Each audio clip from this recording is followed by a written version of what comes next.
Hello. तो मैं हूं देवी सिंह। चलिए स्टार्ट करते हैं। हम एनसीईआरटी पढ़ रहे थे और एनसीईआरटी के अंतर्गत मैं आपको बता दूं कि एनसीईआरटी के अंतर्गत जो भूगोल है, भूगोल और भूगोल में जो है आपका दूसरा चैप्टर है, सेकंड चैप्टर है जिसका नाम है ग्लोब, ग्लोब, अक्षांश, अक्षांश, अक्षांश एवं देशांतर, देशांतर। ये आपका चैप्टर है। कल हमने पहले चैप्टर के बारे में आपसे डिटेल में डिस्कशन किया था। तो ये आपका चैप्टर है। हमारा दरअसल ये एनसीईआरटी प्रोग्राम है, एनसीईआरटी प्रोग्राम है। हम इसमें उतना ही पढ़ेंगे क्योंकि हमें पूरी एनसीईआरटी पढ़नी है। तो ये खास करके हमारा जो टारगेट है ये सीटेट जैसे एग्जाम के लिए है। और मैं आपको बता दूं कि इससे बाहर कोई क्वेश्चन नहीं आएगा। मतलब एनसीईआरटी को डिटेल कवर किया जाएगा तो इससे बाहर किसी प्रकार से कोई क्वेश्चन नहीं आएगा। ठीक है, तो ये ध्यान रखिएगा। तो सबसे पहले अगर आप एनसीईआरटी खोलते हैं तो जैसे कि आपके लिखा ही है कि भाई ग्लोब क्या है, ग्लोब। तो जरा देखो कि भाई जो है ये ग्लोब क्या चीज होती है। अगर हम बात करते हैं, देखो जरा समझने का प्रयास करो कि जो ग्लोब है ये पृथ्वी का दरअसल गोलाकार मॉडल होता है। ये ग्लोब दिख रहा है ना? हाँ, दिख तो रहा है। ये ग्लोब पृथ्वी का गोलाकार मॉडल है, गोलाकार मॉडल है। मतलब ये पृथ्वी की तरह जो है दिखाया गया है। ये पृथ्वी का क्या है, गोलाकार मॉडल है। अब ये जो है पृथ्वी का भौतिक प्रतिनिधित्व करता है। ये जो ग्लोब है ना, ये पृथ्वी का क्या करता है भाई, ये भौतिक प्रतिनिधित्व करता है। भौतिक, चाहो तो साथ साथ लिखते चलते हो, निधित्व करता है।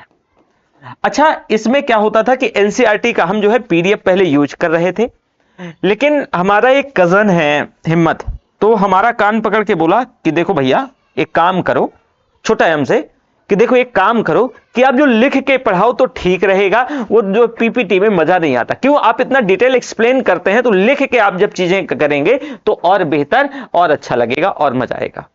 तो जैसे कि मैंने बताया कि भाई ग्लोब क्या है, तो ये जो ग्लोब है ना, ये पृथ्वी का क्या है, एक गोलाकार मॉडल है।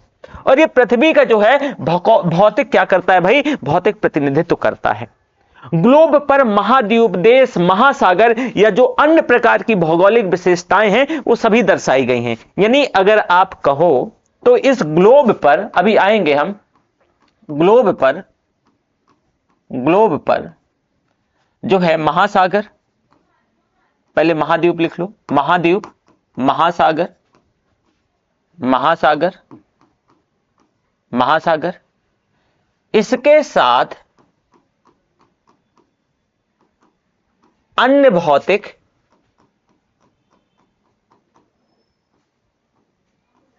जो है स्थान देखने को मिलते हैं, देखने को मिलते हैं। राइटिंग थोड़ा सा गड़बड़ है, धीरे धीरे सही हो जाएगी, तो मैनेज कर लीजिएगा। यानी ग्लोब पर भाई महाद्वीप, देश, महासागर, ये सभी भौगोलिक विशेषताओं को दर्शाया जाता है। तो महाद्वीप, महासागर या अन्य जो है भौतिक स्थान देखने को मिलते हैं, या जो है अन्य जो भौगोलिक क्या होती हैं, विशेषताएं होती हैं, उसको दर्शाया जाता है। ठीक है, बहुत बढ़िया। अब ये जो ग्लोब है ना बेटा, ये लैटिन भाषा का शब्द है और ये जो है कहां से आया है, ये ग्लोबस से आया है और इसका मतलब होता है गोलाकार। यानी आप इधर देखो तो ये ग्लोब है, ये लैटिन भाषा का शब्द है, ध्यान रखिएगा। ग्लोब क्या है, लैटिन भाषा का शब्द है, लैटिन, और इसका मतलब होता है ग्लोबस। ग्लोबस, ये सॉरी, ये किससे आया है, ग्लोब, ग्लोबस से आया है। और ग्लोबस का मतलब होता है गोलाकार। ग्लोबस का मतलब क्या होता है, गोलाकार होता है। तो आप ये ग्लोब को थोड़ा सा समझे। अब दरअसल ग्लोब पर जो है देश, महाद्वीप, महासागर, इनका सही आकार में इनको दिखाया जाता है। अगर हम बात करें कि ग्लोब का क्या महत्व है, जैसे एनसीईआरटी आपकी खुलती ही है तो सबसे पहले ग्लोब के बारे में बताया गया है। तो आपसे पूछा जा सकता है कि ग्लोब क्या है, तो आपने बताया कि भाई ये पृथ्वी का एक गोलाकार मॉडल है, प्रोटोटाइप है, बता दिया, कोई बात नहीं है। फिर आपने ये बताया कि पृथ्वी का एक भौतिक प्रतिनिधित्व करता है ये, और इसमें जो है ग्लोब पर देश, महाद्वीप, जो है महासागर या अन्य प्रकार की भौतिक विशेषताएं इसमें दिखाई जाती हैं। ठीक है, अब ये जो ग्लोब शब्द है ये एक लैटिन भाषा का शब्द है जो कि किससे आया है, ग्लोबस से आया है, और ग्लोबस का मतलब ही होता है गोलाकार। ग्लोबस का मतलब क्या होता है भाई, गोलाकार होता है। इसके साथ साथ ग्लोब पर जो है देशों, महाद्वीपों, महासागरों को एक सही आकार में दिखाया जाता है, और ग्लोब में एक सुई होती है, और इसी सुई को बेटा अक्ष कहते हैं। जैसे ये आप देख रहे हैं, अगर हम मान लो कि नया पेज ले लेते हैं तो जरा इसे समझने का प्रयास करो। ये देख पा रहे होंगे, तो ये जो ग्लोब में ये जो सुई है, इसी सुई को बेटा क्या कहते हैं, इसी को अक्ष कहते हैं। क्या कहते हैं, इसी सुई को अक्ष कहते हैं। अभी हम हालांकि अक्ष के बारे में डिटेल से डिस्कस करेंगे, परेशान नहीं होना है। तो ग्लोब में एक सुई है, इसी को हम अक्ष कहते हैं। अब ये जो सुई है बेटा दो बिंदुओं से होकर गुजरती है, तो जिनको जो है हम ध्रुव कहते हैं। आप देखो कि एक बिंदु ये है और एक बिंदु क्या है भाई, एक बिंदु ऐसा है, तो ये दो बिंदुओं से होकर गुजरती है। इन्हीं दो बिंदुओं को हम ध्रुव कह देते हैं। क्या कहते हैं हम, इन्हीं दो बिंदुओं को, एक मिनट इसको थोड़ा सा इरेज करते हैं ना, तो इसको हम क्या कहते हैं, इसको जो है ध्रुव कहते हैं। अब ये जो ध्रुव है ये नॉर्थ पोल हो गया, उत्तरी ध्रुव हो गया, और ये आपका क्या हो गया भाई, ये साउथ पोल हो गया, दक्षिणी ध्रुव हो गया। ठीक है, तो ये जो सुई है ये दो बिंदुओं से होकर गुजरती है, जो कि उत्तरी ध्रुव और दक्षिणी ध्रुव। अब ग्लोब को इस सुई के चारों ओर पृथ्वी की जो है, पृथ्वी की तरह पश्चिम से पूर्व की ओर आप घुमा सकते हो, क्योंकि पृथ्वी का प्रोटोटाइप है। ग्लोब पर बेटा दरअसल जो है अक्षांश और देशांतर रेखाओं को दर्शाने वाली रेखाएं भी होती हैं। अभी हम आगे देखेंगे कि अक्षांश और देशांतर क्या है। तो जो ग्लोब, जो पृथ्वी का जो प्रोटोटाइप है, उस पर जो है अक्षांश और देशांतर रेखाएं भी दर्शाई जाती हैं। और ग्लोब से हम पृथ्वी पर जो है जल और थल के वितरण को भी क्या कर पाते हैं बेटा, समझ पाते हैं। तो यहां पर जरा समझने की बात क्या है कि जो एक सुई ग्लोब में झुकी हुई है, ये झुकी हुई अवस्था में है, और हम इसी को, ये जो ग्लोब पर ये जो सुई झुकी हुई है, आप देखोगे इसी को हम क्या कहते हैं, इसी को अक्ष कहते हैं। अब ग्लोब पर वे बिंदु, जो दो बिंदु जिनसे होकर से गुजरती है, उत्तर और दक्षिण, इसी को हम उत्तर और दक्षिणी ध्रुव कहते हैं। ठीक है, बहुत बढ़िया। तो आप ग्लोब को समझ गए। अब ग्लोब के बाद आता है विषुवत वृत्त। तो जरा समझने का प्रयास करो कि विषुवत वृत्त क्या है। पहले सुनो, फिर मैं यहां पे जो है चित्र बना के बताने का प्रयास करूंगा कि विषुवत वृत्त क्या होता है। देखो, मुझे लगता है, चलो चलो विषुवत वृत्त जान लो, फिर इसके बाद हम आते हैं। देखो, विषुवत वृत्त दरअसल बेटा ये काल्पनिक इमेजिनरी लाइन है, काल्पनिक रेखा है, जो कि ग्लोब को दो बराबर भागों में क्या करती है, बांटती है। अब इसे हम, इसी को जो दो बराबर भागों में जो काल्पनिक रेखा है, हम इसी को विषुवत वृत्त कह देते हैं। अब पृथ्वी के उत्तर में स्थित जो आधा भाग है वो क्या कहलाएगा, उत्तरी गोलार्ध कहलाएगा, और जो दक्षिण में आधा भाग है वो दक्षिणी गोलार्ध कहलाता है। तो जरा समझने का प्रयास करो विषुवत वृत्त। तो विषुवत वृत्त क्या है भाई, जरा समझो। ये पृथ्वी, मान लो ये क्या है, ग्लोब है। तो मैंने कहा कि पृथ्वी को दो, अब भाई ये आपका अक्ष है, पृथ्वी क्योंकि झुकी हुई है। तो यहां पे जरा देखने का प्रयास करो कि ये जो पृथ्वी को दो बराबर भागों में, अब भाई ये जो 3D में तो है नहीं है कि आप जो है क्या करोगे, जो ऐसे खींच पाओगे। तो ये समझो कि पृथ्वी के चारों तरफ ये 2D है। तो ये जो है पृथ्वी का क्या है भाई, यही विषुवत वृत्त है। अब ये काल्पनिक रेखा है। अब ये ग्लोब को दो बराबर भागों में, देखो अगर जैसे ग्लोब है ना, तो इसको दो बराबर भागों में क्या करेगी, दो बराबर भागों में बांटेगी। तो इसका जो ये ऊपरी भाग है, ये जो ऊपर वाला भाग है यानी उत्तर वाला भाग है, इसी को हम उत्तरी गोलार्ध कहते हैं। क्योंकि देखो ये ध्रुव है, तो इसको हम क्या कहते हैं, उत्तरी गोलार्ध कहते हैं, उत्तरी गोलार्ध कहते हैं। अब उत्तरी गोलार्ध का मतलब क्या है कि ये गोले का आधा भाग और ये नॉर्थ में है तो उत्तरी गोलार्ध, किसके, विषुवत वृत्त के उत्तर में तो उत्तरी गोलार्ध है। उसके दक्षिण में ये क्या कहलाता है भाई, दक्षिणी गोलार्ध कहलाता है, दक्षिणी गोलार्ध कहलाता है, दक्षिणी गोलार्ध कहलाता है, ध्यान रखिएगा। तो उत्तरी गोलार्ध और दक्षिणी गोलार्ध। अब ये जो है ये इमेजिनरी लाइन है, ये आपसे अगेन एंड अगेन पूछा जा सकता है, तो थोड़ा सा इसे ध्यान से समझने का प्रयास कीजिएगा। अब आता है भाई लैटिट्यूड या अक्षांश। क्या आता है, अक्षांश। तो जरा देखो कि चलो यहीं पर देखते हैं, थोड़ा सा लिखते हैं पहले कि अक्षांश के बारे में। पहले मैं आपको बताऊंगा और फिर यहां पर जो है लाइन खींच के और डिटेल में अक्षांश के बारे में हम डिस्कशन करेंगे। देखो बेटा, जो भूपृष्ठ है तो भूपृष्ठ पथ विषुवत रेखा या भूमध्य रेखा, अब इसी को हम जो है ये जो लाइन है, अब मान लो लाइन बस खींच देते हैं, जरा समझने का प्रयास करो। अभी हमने बताया था कि पृथ्वी है, मान लो ये ग्लोब है, ग्लोब के चारों ओर जो पृथ्वी को दो बराबर भागों में बांटता है, ये क्या, विषुवत वृत्त कहलाता है। अब मान लो सिर्फ हम लाइन, ये 2D है और सिर्फ लाइन खींच देते हैं, तो इसी लाइन को जो 0 डिग्री पर, यहां पर जो है 0 डिग्री पर होती है, 0 डिग्री अक्षांश को हम क्या कहते हैं, इसी को हम भूमध्य रेखा या विषुवत रेखा कहते हैं। तो भूपृष्ठ पर जो भूपृष्ठ है तो भूपृष्ठ पर विषुवत रेखा या भूमध्य रेखा के उत्तर या दक्षिण में एक यमोत्तर या मेरिडियन पर किसी भी बिंदु को पृथ्वी के केंद्र से मापी गई जो कोणीय दूरी होती है, तो उसको हम जो है क्या कहते हैं, उसी आप ये कह सकते हो कि किसी भी बिंदु को जो पृथ्वी के केंद्र से मापी गई जो कोणीय दूरी है वही अक्षांश कहलाती है, वही अक्षांश कहलाती है। वापस से सुनो, अक्षांश का मतलब यहां पर क्या है। देखो, मैंने कहा कि दरअसल जो ये झुकाव है, वापस से सुना, जो ये इक्वेटर है, तो इक्वेटर के उत्तर में और इक्वेटर के दक्षिण पर किसी भी बिंदु को आप उठा लो और उस बिंदु को पृथ्वी के केंद्र से, मान लो कि इसके, मान लो जरा ऐसे समझो कि हम यहां पर कोई बिंदु उठा लेते हैं, भाई ये उसके उत्तर में है, तो पृथ्वी का सेंटर क्या है, पृथ्वी का जो सेंटर है, आप देखो ये मान लो पृथ्वी, एक से रेड से कर लेते हैं, ये पृथ्वी का क्या है, सेंटर है, यही तो मान लो केंद्र हुआ है ना। तो मान लो ये पृथ्वी का जो सेंटर है, चलो इसको सेंटर से ही बना लेते हैं, एक मिनट इसको, चलो यहां पर बना लेते हैं। मान लो ये पृथ्वी का जो है क्या है, इस सेंटर है, ये इधर हो गया ना।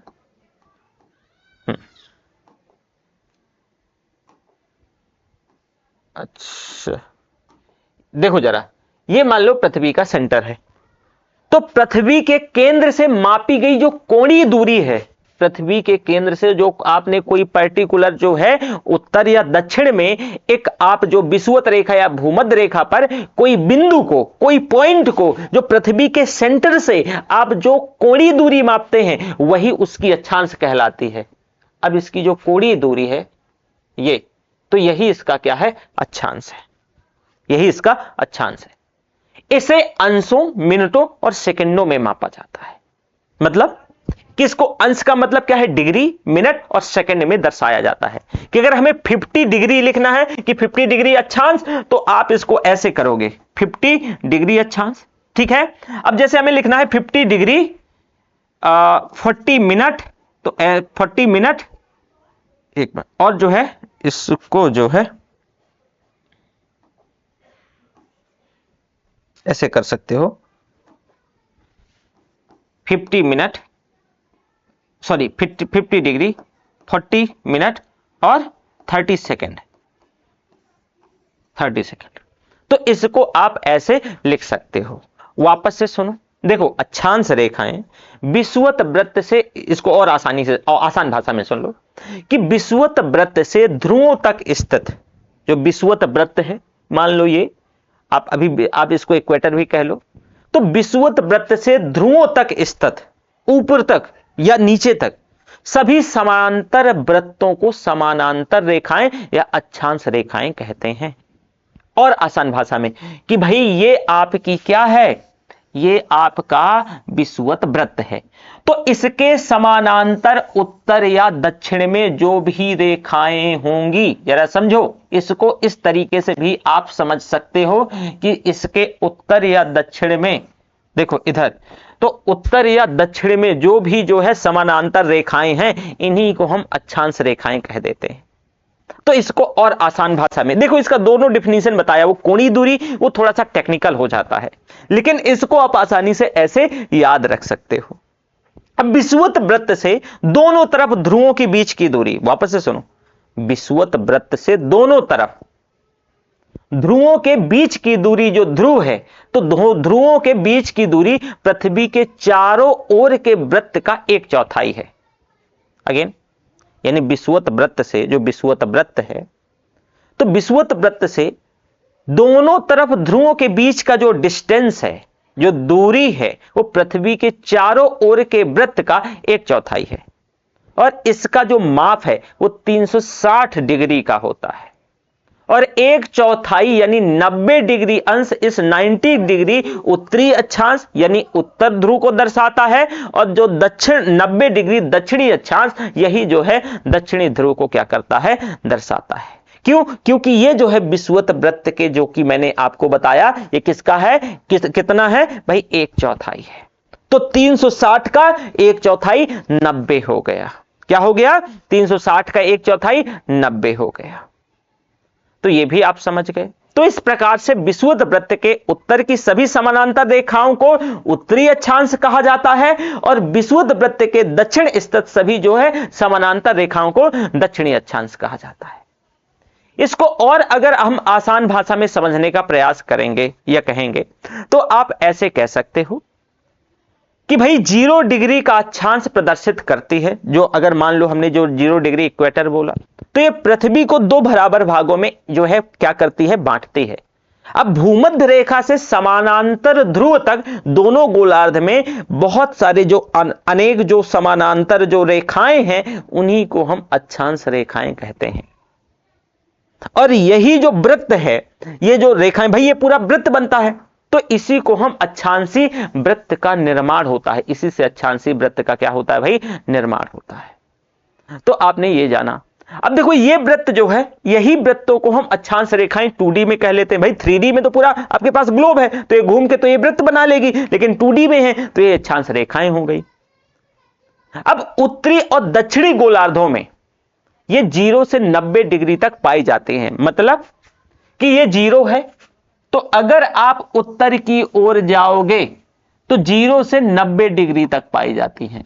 इसी तरह आप दक्षिण में भी 0 से 90 डिग्री तक आओगे दक्षिण में, तो मतलब 0 से 90 डिग्री तक आ सकते हो। मतलब मोरल ऑफ द स्टोरी क्या है कि उत्तर और दक्षिणी गोलार्ध में ये 0 से 90 डिग्री तक पाई जाती हैं, और इस प्रकार से 181 अक्षांश रेखाएं होती हैं। प्लीज नोटिस दिस पॉइंट, 181 अक्षांश रेखाएं, और ये क्वेश्चन पूछा जा सकता है। तो आपका क्वेश्चन होना चाहिए कि सर ये बताओ कि 181 अक्षांश रेखाएं कैसी हुई। अगेन, अगर मैं आपसे पूछूं या आपसे एग्जामिनर पूछे कि जरा ये बताइए कि जो ग्लोब है, जो पृथ्वी है, तो इसमें टोटल कितनी अक्षांश रेखाएं हैं, तो आप कहोगे 181।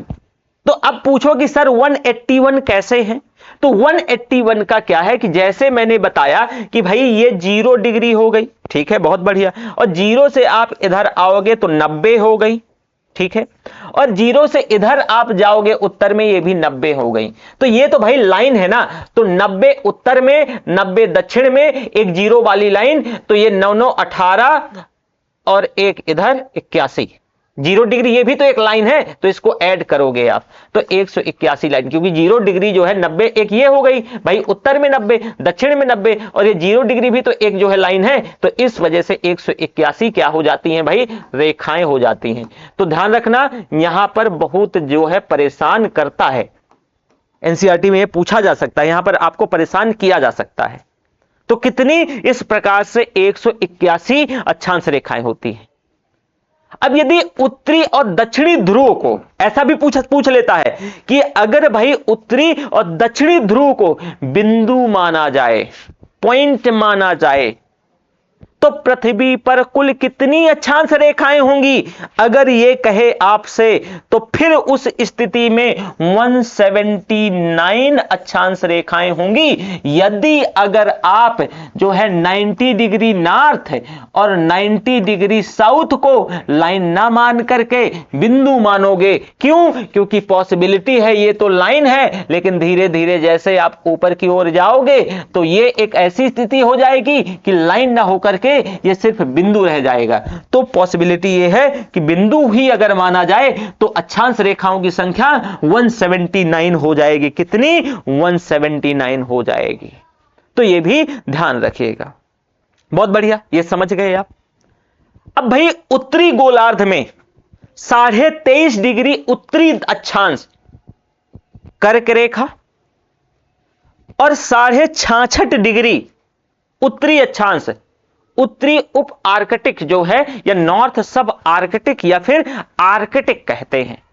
इसी तरह दक्षिण में 23.5 दक्षिणी अक्षांश या इसी को मकर रेखा कहते हैं या ट्रॉपिक ऑफ कैप्रिकॉर्न कहते हैं या 66.5 दक्षिणी अक्षांश, इसको दक्षिणी उपध्रुव या साउथ सब एंटार्कटिक कहते हैं। साउथ जो है ये क्या कहते हैं? सब एंटार्कटिक कहते हैं। वापस से समझने का प्रयास करो। मैं कुछ इंपॉर्टेंट यहां पर जो है आपको कुछ लाइन खींच के बताऊंगा, कुछ महत्वपूर्ण जो लाइन है उन पर हम जो अक्षांश रेखाएं हैं उन पर मैं आपके साथ डिस्कशन करूंगा। जरा यहां पर समझने का प्रयास करो। एक और हम जो है क्या बनाते हैं? ग्लोब बनाते हैं। जरा बताओ, आपसे मैं पूछ रहा हूं कि भाई जो है आपका ये जो 0 डिग्री है ये कुछ महत्वपूर्ण क्या है? अक्षांश रेखाएं हैं, यानी मोस्ट आईएमपी अक्षांश रेखाएं। अक्षांश रेखाएं, अक्षांश रेखाएं। तो ये 0 डिग्री क्या है? ये इक्वेटर, इसी को विषुवत रेखा कहते हैं। विषुवत रेखा। इसके उत्तर में 23.5 नॉर्थ में, इसको बेटा कर्क रेखा कहते हैं। कर्क रेखा कहते हैं। दक्षिण में 23.5 साउथ में इसी को मकर रेखा कहते हैं। क्या कहते हैं भाई? मकर रेखा कहते हैं। 66.5 उत्तर में, 66.5 उत्तर में और 66.5 दक्षिण में, साउथ और नॉर्थ। इसी को जो आपका जो 66.5 है, इसी को आप जो है विषुवत वृत्त के 66.5 में उत्तर से जो है उत्तर में उत्तर ध्रुव वृत्त कहते हैं। क्या कहते हैं? उत्तर ध्रुव वृत्त कहते हैं। अच्छा, ये नॉर्थ रहेगा ना, उत्तर ध्रुव वृत्त कहलाता है और ये दक्षिण ध्रुव वृत्त हो गया। ध्रुव वृत्त हो गया भाई। ये आपका जो है 0 डिग्री ये क्या हो गया? दक्षिणी ध्रुव हो गया, यानी साउथ पोल हो गया। और इधर आपका 0 डिग्री ये नॉर्थ पोल हो गया। ये जरा समझने का प्रयास कर, समझे? तो विषुवत वृत्त, उत्तर ध्रुव, दक्षिण ध्रुव, उत्तरी गोलार्ध सॉरी वो कर्क रेखा, मकर रेखा, उत्तर ध्रुव वृत्त और दक्षिण ध्रुव वृत्त। यानी यहां पर आपने अब एक चीज और ध्यान रखना है कि जो इसी को जो आपको 66.5 है, इसी को उत्तरी उप आर्कटिक कह सकते हो, और जो साउथ में दक्षिण में है इसी को आप दक्षिणी जो है उपध्रुव क्या कह सकते हैं? इसी को आप दक्षिणी उपध्रुव वृत्त कह सकते हैं। तो यहां तक आप चीजें ध्यान रखिएगा, या इसी को एंटार्कटिक साउथ सब एंटार्कटिक कह सकते हैं। ठीक है, यहां तक आ गए आप। अब अक्षांश रेखाएं, नोटिस दिस पॉइंट, अक्षांश रेखाएं सदैव एक दूसरे के समानांतर पैरेलल होती हैं। प्रत्येक 1 डिग्री की अक्षांशीय दूरी 1 डिग्री की 111 किलोमीटर है, जो कि पृथ्वी के गोलाकार होने के कारण भूमध्य रेखा से ध्रुव तक यह भिन्न भिन्न मिलती है। क्यों? पृथ्वी क्या है? गोलाकार है। तो भूमध्य रेखा से अब जैसे क्या होगा कि जो डिस्टेंस है वो बदलती रहती है, डिस्टेंस जो है भिन्न भिन्न मिलती है। वापस से सुनो, अब ये सभी जो ये लाइन है ये सभी पैरेलल है, पैरेलल है। तो मान लो कि ये 0 डिग्री है, तो मान लो ये 1 डिग्री है, तो इसके बीच का जो दूरी है वो 111 किलोमीटर, ध्यान रखिएगा। और ये दरअसल यहां पर क्या है? ये बदलता रहता है डिस्टेंस। क्यों? क्योंकि पृथ्वी गोलाकार है, तो ये डिस्टेंस जो है बदलता रहता है, ये भिन्न भिन्न, ये एक दूसरे के समानांतर है। तो 1 डिग्री की अक्षांशीय दूरी 111 किलोमीटर है, जो पृथ्वी के गोलाकार होने के कारण भूमध्य रेखा से ध्रुवों तक ये डिफरेंट भिन्न भिन्न मिलती है। ठीक है, तो आप ये जान गए। मैं ये मान के चलता हूं कि यहां तक आपको किसी प्रकार से कोई डाउट नहीं होगा। आगे देखने का थोड़ा सा प्रयास करो। मैं कुछ आपको जो है कटिबंध बता देता हूं। कटि मतलब होता है कमर और बंध मतलब बांधना, तो इसका मतलब यहां से ये नहीं है। जरा कुछ कटिबंधों को समझने का प्रयास करिए। क्यों? क्योंकि इससे आपको मैं कुछ जो है समझाना चाह रहा। चलो पहले, सबसे पहले हम एक वही अगेन नया ग्लोब लेते हैं, ले लिया, और हम वही आपका अक्ष, इधर नॉर्थ पोल, नॉर्थ पोल, और आपका इधर मान लो साउथ पोल। जरा समझो, ये आपका साउथ पोल और ये आपका नॉर्थ। अब सबसे महत्वपूर्ण बात क्या है, जरा इसे समझने का प्रयास कीजिएगा। सबसे महत्वपूर्ण बात यह है कि ये आपका 0 डिग्री क्या है? इक्वेटर है। इसके उत्तर में 23rd एंड हाफ नॉर्थ, और 23rd and half south, 23rd and south. तो इसके बीच का जो ये क्षेत्र है, ये वाला क्षेत्र, इसी को भाई जो है हम क्या कहते हैं? उष्ण कटिबंध। उष्ण मतलब गर्म होता है, तो ये उष्ण कटिबंध का क्षेत्र है, यह टेम्परेट जोन है। तो इसी को बेटा क्या कहते हैं? उष्ण। उष्ण मतलब गर्म और कटिबंध। ऐसा क्यों होता है मैं थोड़ा सा बता दूं, हालांकि आगे की क्लासेस में डिटेल हम पढ़ने का प्रयास करेंगे। होता क्या है बेटा कि मान लो जो सूर्य इधर है, तो ये वाला जो पोर्शन है, इस वाले पोर्शन में सूर्य की किरणें लगभग साल भर क्या होती हैं? पैरेलल पड़ती हैं। और यही वजह है कि यहां पर रोशनी सबसे ज्यादा मिलती है, ऊष्मा सबसे ज्यादा मिलती है। तो यही जो है क्या होगा? क्षेत्र सबसे ज्यादा गर्म रहेगा। तो ये वाला क्षेत्र, इसी वजह से ये उष्ण कटिबंध है। क्या है भाई? उष्ण कटिबंध है। समझे कि नहीं?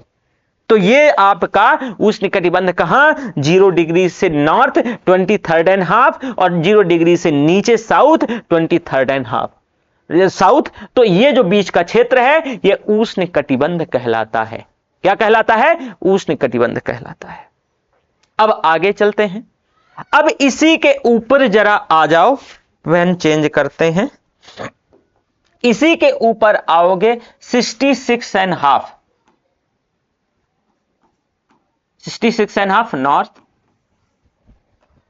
इधर आप आओ 66 एंड हाफ साउथ, ये वाला पोर्शन।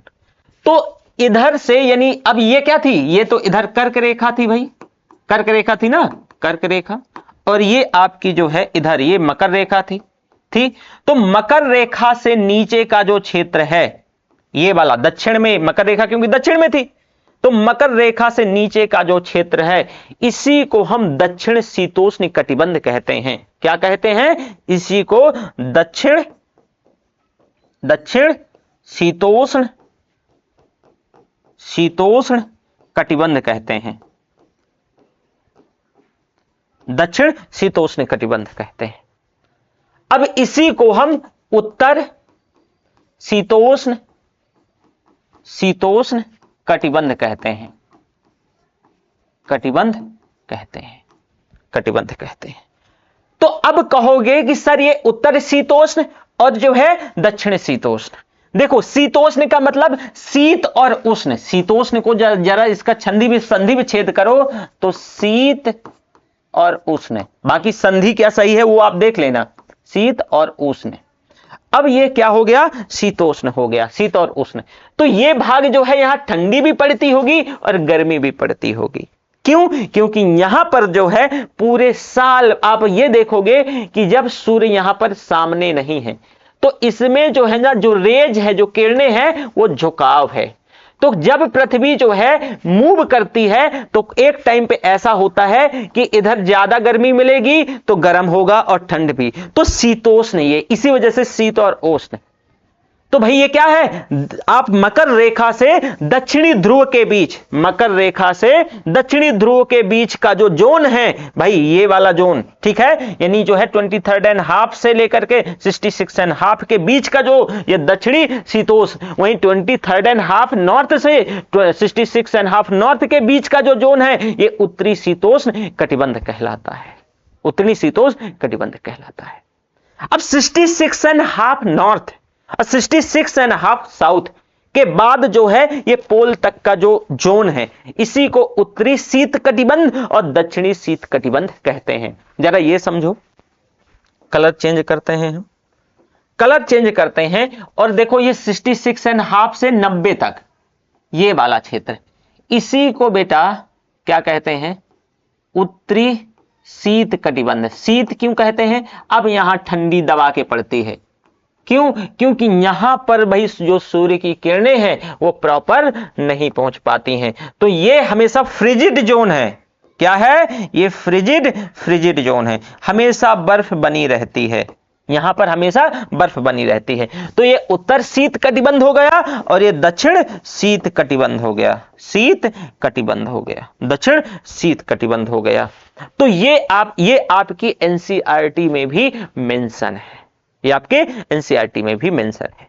तो एक बार जरा समझने का प्रयास कीजिए और फिर जो है हम यहां पर आएंगे डिटेल में।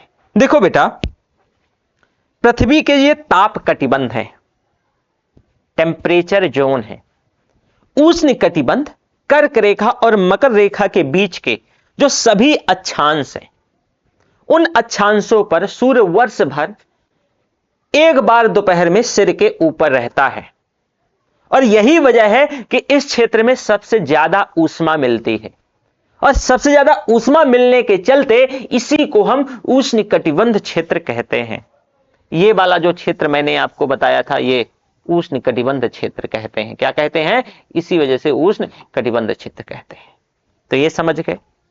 इसके बाद बेटा शीतोष्ण कटिबंध यानी ध्रुव की तरफ जो है सूर्य की किरणें हल्का तिरछा हो जाएंगी, तो इसीलिए उत्तरी गोलार्ध में कर्क रेखा और उत्तर ध्रुव वृत्त जो है, जो उत्तरी ध्रुव वृत्त था, वहीं दक्षिणी गोलार्ध में मकर रेखा और दक्षिणी ध्रुव वृत्त के बीच वाला जो जोन है, जो क्षेत्र है, इसी का जो यहां पर जो टेम्परेचर है वो बहुत ज्यादा नहीं रहता, ना बहुत कम रहता, मध्यम रहता है। और यही वजह है कि हम इसी को शीतोष्ण, ये वाले क्षेत्र को इसको शीतोष्ण कह देते हैं, या इधर उत्तरी शीतोष्ण उत्तर में है और दक्षिण में है तो दक्षिणी शीतोष्ण कह देते हैं। इसके बाद जो शीत कटिबंध है, शीत कटिबंध यानी उत्तरी गोलार्ध में उत्तर ध्रुव वृत्त, भाई उत्तरी गोलार्ध में उत्तर ध्रुव वृत्त हो गया और दक्षिणी गोलार्ध में दक्षिण जो है ध्रुव वृत्त हो गया, दक्षिणी ध्रुव वृत्त हो गया। तो यहां पर आप देखोगे कि इसके जो बीच का क्षेत्र है यहां बहुत ठंडी पड़ती है। क्यों? क्योंकि यहां सूर्य जो है क्षितिज से ज्यादा ऊपर नहीं आ पाता, नीचे से ज्यादा ऊपर नहीं आ पाता, और यही वजह है कि इसको हम शीत कटिबंध कहते हैं। क्या कहते हैं? शीत कटिबंध कहते हैं। तो ये मैं मान के चलता हूं कि अक्षांश को आप बहुत बेहतर तरीके से समझ गए होंगे, किसी भी प्रकार से कोई डाउट नहीं होगा।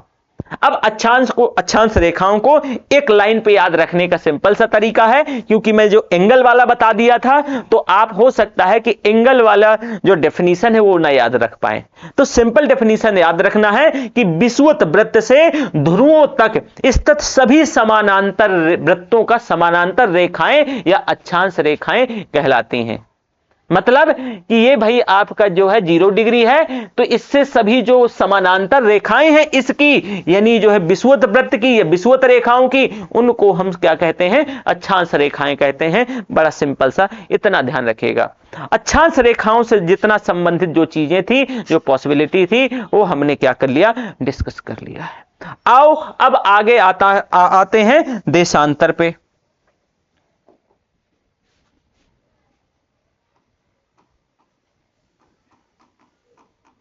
देशांतर रेखाएं,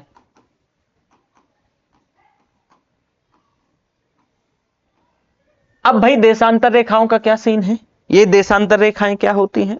देखो, किसी स्थान की कोणीय दूरी जो प्राइम मेरिडियन है, जो प्रधान यमोत्तर है, उसके पूरब या पश्चिम में होती हैं, और इन्हीं को हम जो है देशांतर रेखाएं कहते हैं।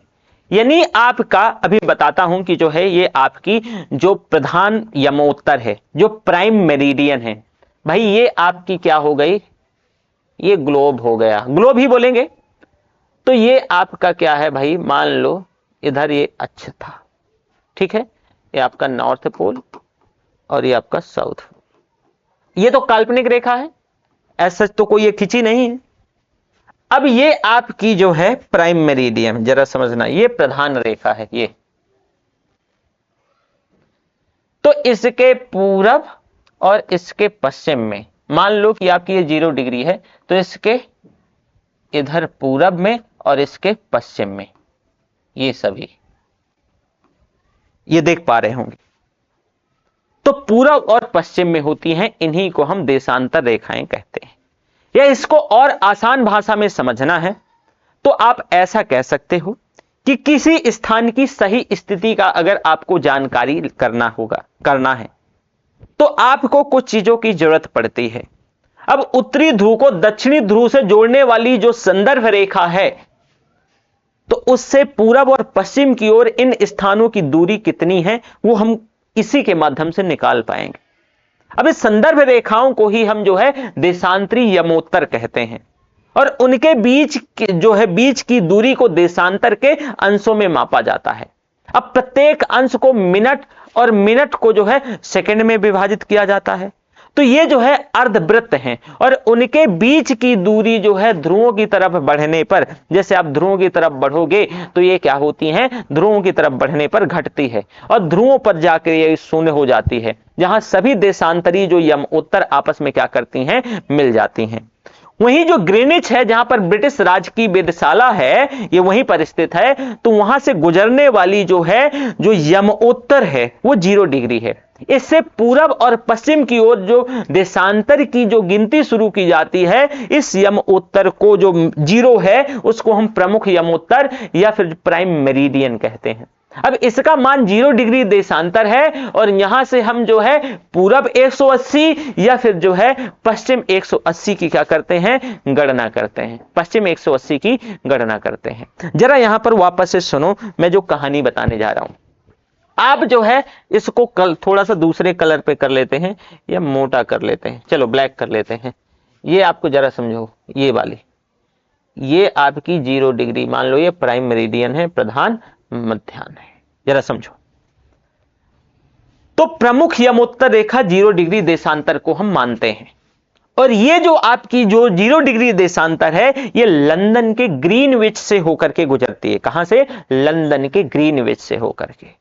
अब 0 डिग्री के दोनों ओर आप इधर भी चले जाओ और आप इधर भी, पश्चिम में भी और पूरब में, ये आपका ईस्ट हो गया और ये आपका वेस्ट हो गया, पश्चिम हो गया। तो दोनों ओर 180 डिग्री तक देशांतर रेखाएं हैं, यानी 0 डिग्री के दोनों ओर 180 डिग्री तक देशांतर रेखाएं, जो कि कुल 360 हैं। कितनी? 360 है। अब जहां केवल 0 डिग्री अक्षांश रेखा पृथ्वी को 2 बराबर भागों में बांटती है, और वही सभी समांतर रेखाएं एक कार्य करती हैं, कोई भी उठा लो वो पृथ्वी को 2 बराबर भागों में बांटेंगी। क्यों? क्योंकि जरा समझो आप, ये देखो सिर्फ रेखाएं नहीं, 2D में ऐसा दिख रहा है। अगर ये ग्लोब होता हमारे पास, जैसे कि ग्लोब कहीं रखा है, मैं नहीं अभी जो है ना, अगर ग्लोब मिल जाता तो मैं आपको बताता। तो ये एक वृत्त है, प्रॉपर वृत्त बना रहे हैं। अब जैसे कि मान लो ये पृथ्वी है, तो ये प्रॉपर ऐसे वृत्त बनेगा, ये सभी जो है यमोत्तर रेखाएं एक वृत्त बना रही हैं। तो कोई भी यमोत्तर जो है, कोई भी जो देशांतर रेखा है वो पृथ्वी को दो बराबर भागों में बांटेगी ही बांटेगी। अक्षांशों के साथ ऐसा नहीं है, क्योंकि अक्षांश पोल की तरफ जा रहे थे, ठीक है, लेकिन ये जो है पृथ्वी को कोई भी उठा लोगे बराबर भागों में बांटेगी। अब इसीलिए इन सभी को हम ग्रेट सर्किल कह देते हैं, महान वृत्त कहते हैं, यही वजह है। अब 1 डिग्री देशांतर की भूमध्य रेखा पर जो दूरी है, जो भूमध्य रेखा पर, वो है कितनी? 111.32 किलोमीटर। इसका मतलब यहां से कुछ निकल के आ रहा है कि याद होगा मैंने वहां पर जो डिस्टेंस बताई थी और यहां पर डिस्टेंस बताई है वो अलग अलग है, यानी दो अक्षांशों के बीच का जो डिस्टेंस था वो 111 किलोमीटर था, लेकिन यहां पर दो देशांतरों के बीच का जो डिस्टेंस है वो थोड़ा ज्यादा है, 111 किलोमीटर है। इससे साफ पता चलता है कि पृथ्वी जो है एक गोलाकार नहीं है, पृथ्वी गोलाकार नहीं है। क्यों? क्योंकि इसके जो मतलब जो है इसका आकार अगर गोलाकार होता तो इनके जो लाइन खींच रहे हो 1-1 डिग्री का जो डिफरेंस है, वो लाइन जो डिस्टेंस है वो बराबर रहता। तो आप देखोगे वही जो ये रेखाएं हैं ये ध्रुवों की ओर बेटा क्या होती हैं? कम होती जाती हैं। आप ऐसे इसमें ये वाला जरा इसे समझाने के लिए मैंने ऐसा खींचा था, यहां पर जरा समझो, यहां पर जरा देखो ये जो ये रेखाएं कैसी हैं। ये जो है ऐसी है,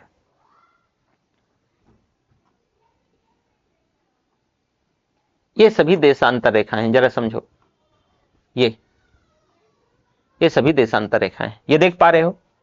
तो इनके जो यहां पर अगर आप इक्वेटर की बात करोगे, यहां पे जरा समझो, तो इक्वेटर में यहां पर जो है जो 1 डिग्री का जो अंतराल है, जो डिस्टेंस है वो 111.32 किलोमीटर है, ये ध्यान रखिएगा।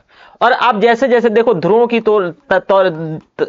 की तरफ जाते हो तो इसका डिस्टेंस कम होता है और ध्रुवों में जाके क्या हो जाता है? शून्य हो जाता है। भाई आप देखो ना कि ध्रुवों की ओर जाओगे तो धीरे धीरे धीरे धीरे कम हो जाएगा, ध्रुव में शून्य हो जाएगा। अब ग्रीनविच रेखा के जो ग्रीनविच रेखा है इसके पूरब में स्थित 180 डिग्री और सभी देशांतर पूर्वी देशांतर हैं, और पश्चिम में स्थित जो है 180 डिग्री वो पश्चिमी देशांतर है। और ये जो है पूर्वी गोलार्ध और पश्चिमी गोलार्ध कहलाते हैं। मतलब कि ये आपकी जो है क्या है? 0 डिग्री प्रमुख यमोत्तर थी, तो इसके जो पूरब में 180 डिग्री ये पूर्वी देशांतर, और ये 180 ये आपकी जो है पश्चिमी देशांतर है, पश्चिमी देशांतर। तो मैं यहां तक आप देशांतरों को समझने का प्रयास किया। अब एक चीज और बताने वाला हूं। देखो गोलाकार होने के कारण पृथ्वी 24 घंटे में, क्योंकि गोलाकार है तो 160 डिग्री घूम जाती है। जरा समझना वापस से, गोलाकार होने के चलते पृथ्वी जो है 24 घंटे में 160 मिनट घूम जाती है। 1 डिग्री देशांतर की दूरी तय करने में पृथ्वी को 4 मिनट का समय लगता है। मतलब जरा समझो कि ये पृथ्वी है, नया पेज ले लेते हैं, ठीक है? तो भाई अगर इसको घूमना है तो एक जो चक्कर ये 24 घंटे में 360 डिग्री घूम जाती है। 360 डिग्री 24 घंटे में घूम जाती है, मतलब 24 घंटे में 360 डिग्री टर्न कर लेगी। तो एक देशांतर की दूरी तय करने में कितना समय लगा भाई? 4 मिनट का। कैसे 4 मिनट का भाई? 24 जरा समझो, 24 गुणे 60, तो 6 चौको 24 केरी 4, ये पहले से 0 है, 6 चौके 24 केरी 4, हां से लाइन 2, 6 दूनी 12, 12 2 14, 1440 मिनट। अब आप इसमें से जो है 360 का क्या कर दो? 360 का आप दे दोगे भाग, तो आपको 36 दूनी 72, 72 दूनी 144 आएगा 4। मतलब कि आपको 1 डिग्री घूमने में 4 मिनट का समय लगेगा। 1 डिग्री घूमने में 4 मिनट का समय लगेगा, यह ध्यान रखिएगा। अब किसी भी देशांतर से कोई भी देशांतर ले लो। तो जब आप बाईं ओर जाते हो, आप बाईं ओर जाते हैं, तो प्रत्येक 1 डिग्री देशांतर पर समय में 4 मिनट की कमी आती है। वापस से सुनो, कोई भी देशांतर है और अगर देशांतर से आप बाईं ओर जाओगे, मान लो ये देशांतर है और देशांतर से अगर आप कहां जाते हो भाई, बाईं ओर जाओगे, यही तो हुआ ना आपका भाई, ये दायां है और ये बायां है। तो अगर आप बाईं ओर जाते हो तो 1 डिग्री देशांतर पर 4 मिनट की कमी आ जाती है और दाईं ओर जाते हो तो वृद्धि होती है। अब अक्षांश और देशांतर रेखाएं एक दूसरे को जो 90 डिग्री पर काटती हैं, तो अक्षांश रेखा के विपरीत देशांतर रेखाओं की लंबाई बराबर होती है। अक्षांश रेखाओं में ऐसा नहीं होता, पर देशांतर रेखाओं की जो लंबाई है वो बराबर होती है और प्रत्येक रेखा पृथ्वी को 2 बराबर हिस्सों में क्या करती है, बांटती है। अब 2 अक्षांश और 2 देशांतरों के मध्य जो भाग होता है, जो 2 देशांतर और 2 अक्षांश, तो उस भाग को हम ग्रिड या 2 देशांतरों के मध्य की दूरी को गोर कहा जाता है। वापस से सुनो, मैंने कहा 2 अक्षांश और 2 देशांतरों के मध्य का जो अवस्थित भाग है, मान लो कि ये क्या है भाई, 2 मान लो अक्षांश है, चलो अब 2 देशांतर खींच लो, ये तो सॉरी ये देशांतर हो गए और ये अक्षांश हो गए। तो देखो ये 2 अक्षांश हो गए, 2 देशांतर हो गए। ये मान लो जो है ये अक्षांश है, चलो यहां पे कर लो, ये अक्षांश है आपका और ये देशांतर है। तो ये जो बीच का जो भाग है, इसी को बेटा हम ग्रिड कहते हैं, ग्रिड, ग्रिड। और इसके बीच का जो डिस्टेंस है, जो मध्य की दूरी है, यानी 2 देशांतरों के मध्य की दूरी, ये जो 2 देशांतर है ना, तो इनके मध्य की जो ये दूरी है, ये गोर कहलाता है। क्या है ये, गोर।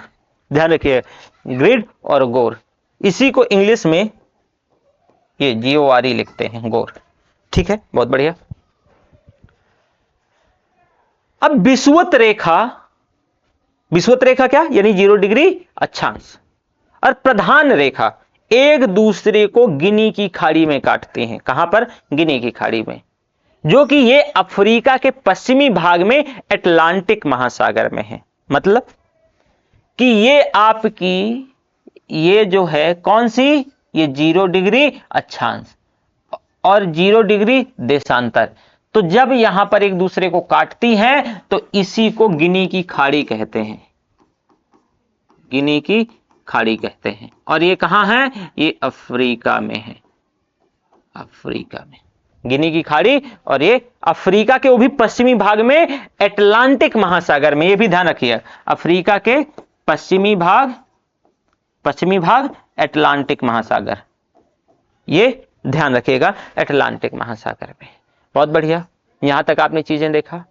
इसके बाद जो है थोड़ा सा और समझने का प्रयास करो।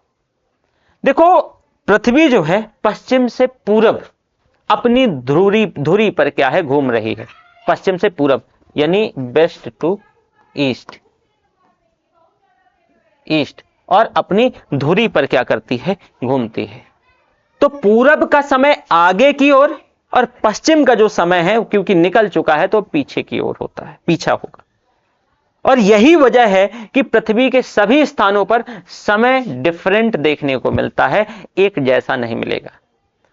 अभी ब्रिटेन में कुछ और बज रहा होगा, हमारे यहां कुछ और बज रहा है, कहीं कुछ और बज रहा होगा, ये जो है अंतर देखने को मिलेगा। प्रत्येक 15 डिग्री देशांतर, अगर 15 डिग्री देशांतर का डिस्टेंस आप ले लो तो ये 1 घंटे के अंतर को बतलाता है। याद करो मैंने बताया था कि भाई 4 मिनट मतलब 1 डिग्री देशांतर, तो 1 घंटे यानी 15 डिग्री यानी 15 चौको 60 यानी 1 घंटा, तो 1 घंटे का अंतर। तो इस तरीके से आप कह सकते हो कि 0 से 180 डिग्री पूरब की ओर, पूरब ये था ना, तो अगर आप ये 0 से 180 डिग्री पूरब, 180 डिग्री पूरब, तो कितना घंटा, 12 घंटा। 0 से 180 डिग्री पश्चिम तो आपका 12 घंटा, टोटल जोड़ लो 360 डिग्री 24 घंटा टाइम, समझे। तो ये है, तो 12 घंटे। अब आप ऐसा कह सकते हो कि भाई पूरब की ओर जाने पर 12 घंटे की टाइम लगेगा, और ये ग्रीनिच समय से 12 घंटे आगे होता है, क्योंकि पूरब से सूरज निकलता है तो आगे पहले तो वही निकलेगा ना। तो यही वजह है कि यहां से 0 डिग्री से यहां का समय हमेशा आगे रहेगा पूरब का। क्यों? पूरब में ही पहले सूरज निकलेगा, तो इसी वजह से ये समय आगे रहेगा। पश्चिम का समय यहां का पीछे रहेगा, पीछे रहेगा, पीछे रहेगा। और जैसे कि यहां पे मान लो कि 12 बज रहे हैं, तो हमारे यहां जो है हमारे यहां का जो अंतर 5.5 घंटे के आसपास का है, 5.5 घंटे का, ठीक है। तो हमारे यहां 5.5 बज रहे होते हैं। तो हमारे इधर का टाइम, क्योंकि सूरज पहले निकलेगा तो आगे रहेगा, और जो है पश्चिम में सूरज बाद में जाएगा तो पीछे रहेगा। तो ये भी ध्यान रखिएगा। बहुत बढ़िया, यहां तक आप चीजें जान गए, मैं ये मान के चलता हूं यहां तक कोई डाउट नहीं होगा। एक चीज और यही वजह भी है कि 180 डिग्री पूरब पश्चिम देशांतर में कुल करीब आपको, भाई क्यों? क्योंकि 12 घंटा इधर 12 घंटा इधर, तो 24 घंटे का टाइम लगता है। और एक चीज, यहां एक दिन और रात में अंतर पाया जाता है। 0 डिग्री देशांतर पर हुए समय को हम ग्रीनविच या माध्य समय या ग्रीनविच मीन टाइम या जीएमटी कह देते हैं। लिखा रहता है जीएमटी, वही है ग्रीनविच मीन टाइम, या फिर हम इसी को यूनिवर्सल टाइम कह देते हैं, विश्व समय कह देते हैं। जूलू समय के नाम से भी जाना जाता है, यह भी पूछा जा सकता है, तो ध्यान रखिएगा यह नया टर्म है, जूलू टाइम, जूलू टाइम।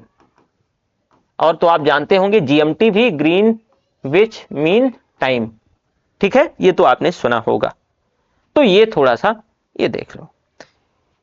अभी मैं आपको कुछ और बताने वाला हूं, हालांकि हम आते हैं, देखो देशांतर और समय को लेकर के यहां से क्वेश्चन बनता है, और सीटेट में तो हर साल हर हाल में क्वेश्चन यहां से आता है। इस बार भी अभी जो पिछला हुआ क्वेश्चन पूछा गया। ध्यान रखना है कि देशांतर और समय को अगर हम समझें तो पृथ्वी पश्चिम से पूरब की ओर चक्कर लगाती है। कहां से? पश्चिम से पूरब की ओर। और इसीलिए वो स्थान जो ग्रीनविच के पूरब में है, उसका समय ग्रीनविच समय से आगे होगा, और यही वजह है कि हमारे इधर का टाइम ब्रिटेन से आगे होगा। अब पश्चिम में ग्रीनविच का जो टाइम है उसका समय पीछे होगा, और ये पृथ्वी लगभग 24 घंटे में अपने अक्ष पर 360 डिग्री घूम जाती है, अर्थात 1 घंटे में 15 मिनट और 4 मिनट में 1 डिग्री घूम जाता है। अगर मोरल ऑफ द स्टोरी ये है कि अगर आप देखोगे कि वापस से आप जो है एक ग्लोब बनाओ और भारत की स्थिति को दर्शाओगे, तो कुछ ऐसे आएगा, और भारत से जो है 23.5 जो है 20 से गुजरती है लगभग।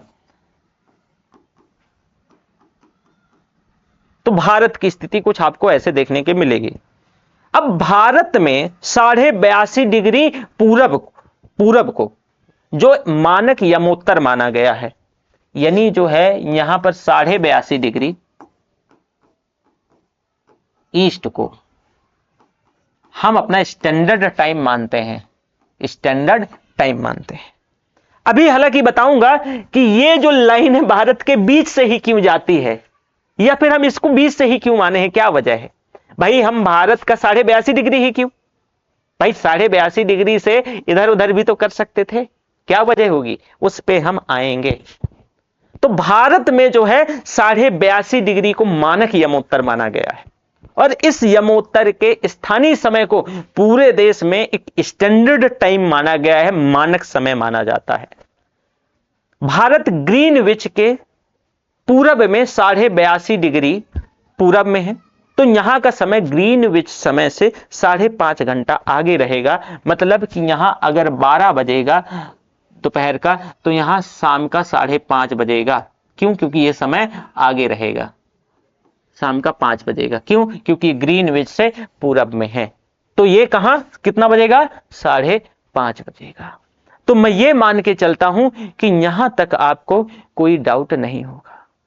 अभी हम समय एक हमारा टॉपिक रहेगा समय जोन को लेकर के, हालांकि उसमें हम डिटेल में पढ़ने का प्रयास करेंगे। यहां पर आपको अक्षांश और देशांतर बस मात्र पढ़ना था, और सॉरी, जो इसमें जो कुछ कटिबंध थे उनको पढ़ना था, इससे ज्यादा यहां पर आपको पढ़ने की जरूरत नहीं थी। तो इस वजह से हम यहां पर जो है कुछ और ज्यादा नहीं बता रहे।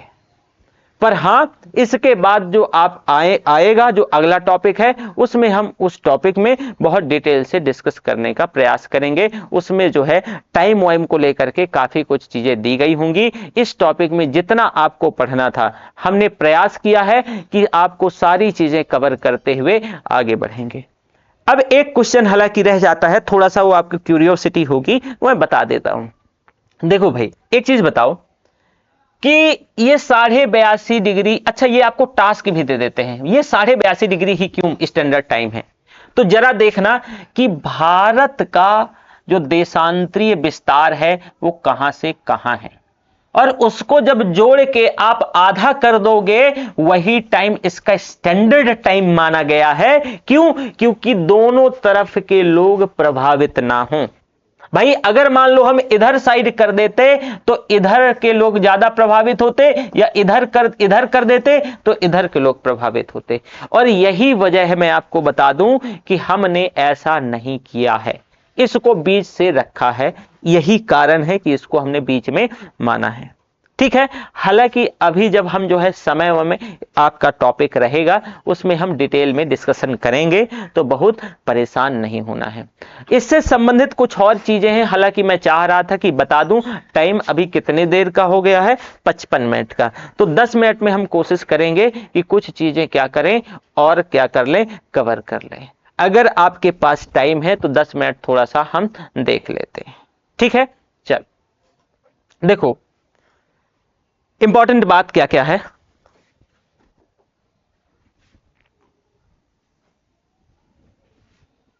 आपका ये क्या है, ये विषुवत रेखा, सॉरी ये आपकी विषुवत रेखा है। विषुवत रेखा यानी 0 डिग्री।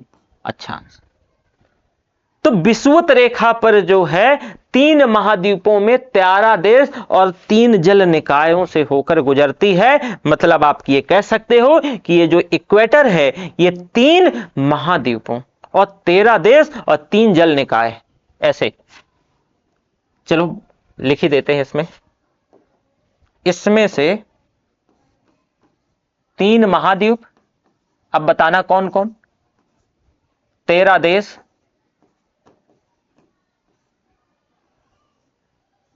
और 3 जल निकाय, 3 जल निकाय।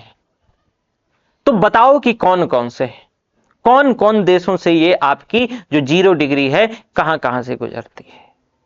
अगर आप देखोगे तो इसमें से कौन कौन से, पहले तो ये देख लो कि कौन कौन सी यहां पर क्या है, महाद्वीप हैं। एशिया, अफ्रीका और दक्षिण अमेरिका। एशिया, अफ्रीका और साउथ अमेरिका। अब इसमें एशिया में कौन कौन से देश हैं, तो मालदीव, इंडोनेशिया और किरिबाती, 3 है इसमें। मालदीव,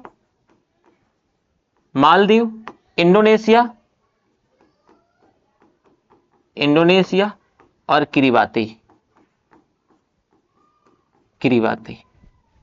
ये एशिया के अंतर्गत, मतलब यहां से इन देशों से ये 0 डिग्री गुजरती है विषुवत। अफ्रीका के अंतर्गत कौन कौन से देश हैं, तो अफ्रीका के अंतर्गत देखोगे जो है Sao Tome, Principe, Sao Tome और प्रिंसिप एक ही है, गैबोन है, कांगो है, कांगो गणराज्य, कांगो रिपब्लिक कह देते हैं। आपका एक जो है लोकतांत्रिक गणराज्य कांगो, अलग अलग हैं, कांगो गणराज्य और लोकतांत्रिक गणराज्य कांगो, ये अलग अलग है दोनों। युगांडा और सोमालिया और केन्या। तो साओ टॉम, गैबिन लिखना है, मैं सोचा कि बोल दिया हूं तो आप कर लोगे, कर लो, लिख लेना, मैं बोल ही दिया, बता ही दिया।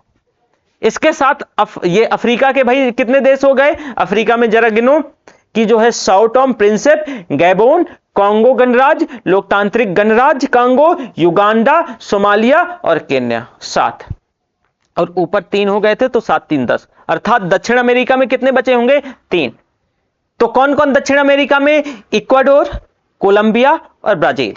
ये आपके दक्षिण अफ्रीका में है, इक्वाडोर, कोलंबिया और ब्राजील। चाहो तो याद रख सकते हो इसे।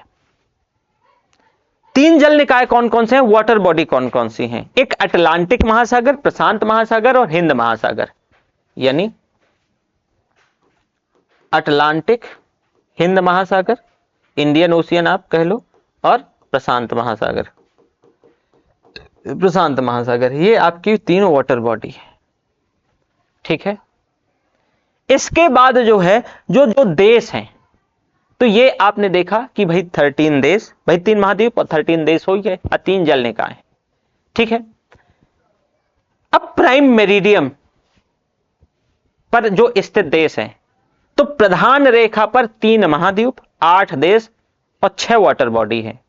तो 3 महाद्वीप कौन कौन से? अब आगे ले लेते हैं भाई।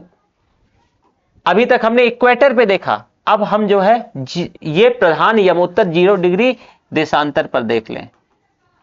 देशांतर पर इसमें कौन कौन से हैं? 6 वाटर बॉडी है, वाटर बॉडी है,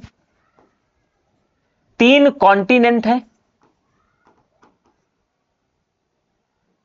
कॉन्टिनेंट है, और भाई 8 कंट्रीज है, कंट्रीज है। ये आप अपना थोड़ा सा स्पीड से है तो लिख लेना, मैं मान के चलता हूं। कौन कौन से महाद्वीप हैं? यूरोप, यूरोप में कौन कौन से देश हैं भाई? यूनाइटेड किंगडम, फ्रांस और स्पेन, 3 देश जो है इस पर पड़ते हैं। अफ्रीका में आपका अल्जीरिया, माली, बुर्किना फासो, घाना और टोगो। अंटार्कटिका में आपका एंटार्क्टिका है।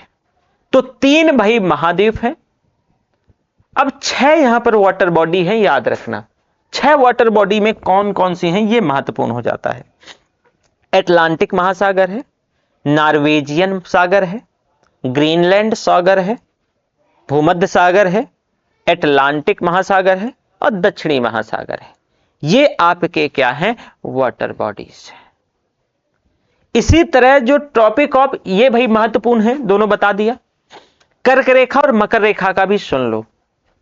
कर्क रेखा 3 महाद्वीप, 16 देश और 6 जल निकायों से होकर गुजरती है। 3 महाद्वीप भाई एशिया, अफ्रीका और उत्तरी अमेरिका, जैसे कि विषुवत रेखा में था, कर्क रेखा में एशिया, अफ्रीका, और वहां पर हाँ एक चीज ध्यान रखना, विषुवत रेखा में दक्षिणी अमेरिका था, यहां पर आएगा उत्तरी अमेरिका। यहां पर 16 देश हैं। 16 देशों में जैसे एशिया में ताइवान है, चीन है, म्यांमार है, बांग्लादेश है और भारत है। भारत से भी तो इक्वेटर जो कर्क रेखा जो ट्रॉपिक ऑफ कैंसर होकर गुजरती है। फिर भारत के बाद ओमान है, फिर आगे जाओ, ओमान के बाद आप संयुक्त अरब जो है अमीरात है, और फिर सऊदी अरब है, ठीक है। कितने? 6 2 8 देश हो गए। अफ्रीका के अंतर्गत कौन है? मिस्र है, लीबिया है, नाइजर है, अल्जीरिया है, माली है और पश्चिमी सहारा है और मार्टिनिया है। तो आपके कितने? 6 7 ये हो गए। उत्तरी अमेरिका में बहमास और मैक्सिको 2 है। 6 वाटर बॉडी कौन कौन सी हैं कर्क में? हिंद महासागर हो जाएगा, अटलांटिक महासागर है भाई, प्रशांत महासागर पूरा फैला है तो रहेगा ही रहेगा, एक ताइवान की जल संधि है, लाल सागर है और मेक्सिको की खाड़ी है। ये वाटर बॉडीज है। इसी तरह मकर रेखा की बात करें ट्रॉपिक ऑफ कैप्रिकॉर्न पे, तो यहां पे 3 महाद्वीप, उसमें से दक्षिण अमेरिका, अफ्रीका और ऑस्ट्रेलिया, 10 देश और 3 वाटर बॉडीज है। दक्षिण अमेरिका के अंतर्गत जो 3 देश आते हैं, 4 देश sorry, Argentina, Brazil, Chile, Paraguay. Africa में जो है नामीबिया, बोत्सवाना, दक्षिण अफ्रीका, मोजाम्बिक और मेडागास्कर है। ये अफ्रीका कॉन्टिनेंट के अंतर्गत देश आते हैं जो कि ट्रॉपिक ऑफ कैप्रिकॉर्न पे पड़ते हैं। ऑस्ट्रेलिया में आपका ऑस्ट्रेलिया हो गया। 3 यहां पर वाटर बॉडी है, हिंद महासागर है, अटलांटिक महासागर है, प्रशांत महासागर है। तो आप ये कह सकते हो कि यहां पर 3 वाटर बॉडी है। जो महत्वपूर्ण था वो हमने क्या कर दिया है? डिस्कस कर दिया है। ठीक है। अब कोई जलयान जो है अंतरराष्ट्रीय तिथि रेखा को पार करके पश्चिम दिशा में अगर यात्रा करता है तो उसमें एक दिन जोड़ दिया जाता है, आगे की क्लासेस में होगा। और फिर जो है कोई अगर पूर्व दिशा में यात्रा करता है तो भाई एक दिन घटा दिया जाता है, क्योंकि मैं वजह बता दिया हूं। स्टैंडर्ड टाइम को लेकर के मैं थोड़ा सा आपको आगे की क्लासेस में होगा तो यहां पर नहीं डिस्कस करता, क्योंकि यहां पर हमें ग्लोब अक्षांश और देशांतर मात्र डिस्कस करना था। तो ये क्लास यहीं तक। थैंक यू, फिर मिलते हैं, बाय बाय।